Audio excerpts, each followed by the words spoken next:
یہ سیالکوٹ کی تحصیل سمڑیال کا گاؤں کالو کی ہے، جہاں پر چند روز پہلے جو شدید بارشیں ہوئی تھیں اس سے عمارتوں کو بھی شدید نقصان پہنچا ہے۔ یہ اسکول ہے جی گورنمنٹ پرائمری اسکول کالو کے، یہ اس کی یہ فرنٹ دیوار ہے جو کہ پوری گر چکی ہے، اور یہاں پہ جو لوگ ہیں وہ یہ بتا رہے ہیں کہ جب 2-3 دن پہلے جو پانی آیا تھا اور وہ پانی جو تھا وہ دیوار سے بھی اوپر چلا گیا تھا، جس کا مطلب یہ ہے کہ یہ پوری دیوار جو تھی وہ پانی میں تھی، اور اس کے ساتھ ساتھ جو یہ سرکاری اسکول ہے اس کی عمارت کے جو دیگر حصے ہیں وہاں پہ بھی پانی آ گیا تھا، اور اس کی وجہ سے ہی آج جو ہے وہ اسکولوں میں عام تعطیل ہے۔ اس کے ساتھ ساتھ جو یہاں پر کھیت کھلیان ہیں وہ بھی پانی میں ڈوبے ہوئے ہیں، اور میرے بالکل ساتھ ہی چند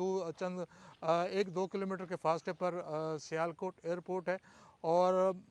جو حکام ہیں ان کے مطابق پانی اس ایئرپورٹ میں بھی داخل ہوا تھا، اور ابھی تک یعنی کہ آج سیٹرڈے تک جو ہے وہ جو فلائٹس ہیں وہ اس ایئرپورٹ پر معطل ہیں۔